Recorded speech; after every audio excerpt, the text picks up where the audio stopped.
ಬಂಟ್ವಾಳದ Lions ಸೇವಾ ಸಂಸ್ಥೆಯ ಆಶ್ರಯದಲ್ಲಿ ಲಯನ್ಸ್ ಜನಪದ ಸಂಭ್ರಮ ಬಿಸಿ ರೋಡ್ನ ಸ್ಪರ್ಶ ಕಲಾ ಮಂದಿರದಲ್ಲಿ ನಡೆಯಿತು.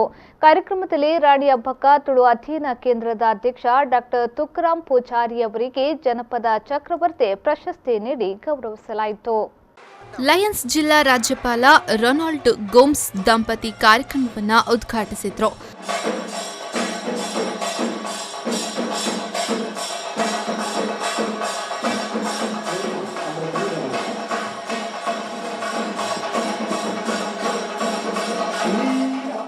ನಂತರ ಮಾತನಾಡಿದ ಇವರು, ಕಲೆ, ಸಂಸ್ಕೃತಿ, ಸಹಬಾಳ್ವೆ ನಮ್ಮ ಧರ್ಮದ ಮೂಲವಾಗಿದೆ. ಇದನ್ನು ನಮಗೆ ಸಮಗ್ರವಾಗಿ ಕಟ್ಟಿಕೊಟ್ಟು ಸ್ವಸ್ಥ ಸಮಾಜ ನಿರ್ಮಾಣಕ್ಕೆ ಭದ್ರ ಬುನಾದಿ ಹಾಕಿದವರು ನಮ್ಮ ಜನಪದರು ಎಂದರು. ಹಿಂದೂ, ಮುಸ್ಲಿಂ, ಕ್ರಿಸ್ತಾन संस्कृतीत जायती लोकवेद वा जनपद आचरण आसा. क्रिस्तांवांमध्ये घुमटां पदां, ब्रास बँड, क्रिसमस खेळ, हिंदू GSB मध्ये कोंगण्यामध्ये होली सांप्रदायिक ನಾವಿಲ್ಲಿ ಎಲ್ಲ ಜಾತಿ ಮತ ಪಂಥ ಭೇದ ಮರೆತು ಸೇವೆಯೇ ಧರ್ಮ ಎಂಬಂತಿರುವ ಲಯನ್ಸ್ಗಳು ನಮ್ಮ ಸಂಸ್ಕೃತಿಯ ಮೂಲವಾದರೂ ಯಾವುದು? ಅದು ಕಲೆ, ಸಂಸ್ಕೃತಿ ಮತ್ತು ಸಹಬಾಳ್ವೆ.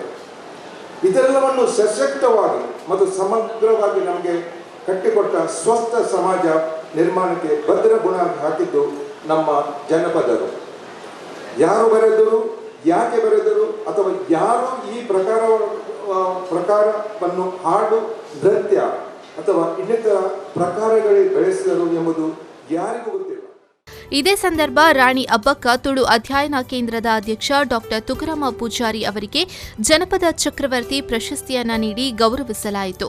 ಕಾರ್ಯಕ್ರಮದ ಪ್ರಧಾನ ಸಂಯೋಜಕ ದಾಮೋದರ BM, ಪ್ರಥಮ ಉಪರಾಜ್ಯಪಾಲ ಗೀತಾ ಪ್ರಕಾಶ್, ದ್ವಿತೀಯ ಉಪರಾಜ್ಯಪಾಲ ವಸಂತ್ ಕುಮಾರ್ ಶೆಟ್ಟಿ, ಜಿಲ್ಲಾ ಸಂಪುಟ ಕಾರ್ಯದರ್ಶಿ ವಿಜಯ ವಿಷ್ಣುಮಯ್ಯ, ಜಿಲ್ಲಾ ಸಂಪುಟ ಕಾರ್ಯದರ್ಶಿ ಹರೀಶ್ ಕೆ ಶೆಟ್ಟಿ, ಜಿಲ್ಲಾ ಕಾರ್ಯಕ್ರಮಗಳ ಮುಖ್ಯ ಸಂಯೋಜಕ ಸಂಜಿತ್ ಶೆಟ್ಟಿ ಎಸ್, ಲಿಯೋ ಜಿಲ್ಲಾಧ್ಯಕ್ಷೆ ಶಿಭಾ ಲೋಕೇಶ್, ಬಂಟ್ವಾಳ ಲಯನ್ಸ್ ಕ್ಲಬ್ ಅಧ್ಯಕ್ಷ ಶ್ರೀನಿವಾಸ ಪೂಜಾರಿ, ಪ್ರಮುಖರಾದ ದೇವಿಕಾ ದಾಮೋದರ್, ಉಪನ್ಯಾಸಕಿ doctor Ashalatha Suvarna B, Subrahmanya Bhat, Manjula P Shetty, Asha Nagaraj, Devika Somashekar, Umanath, ರಘುವೀರ್ ರಾವ್ ಉಪಸ್ಥಿತರಿದ್ದರು.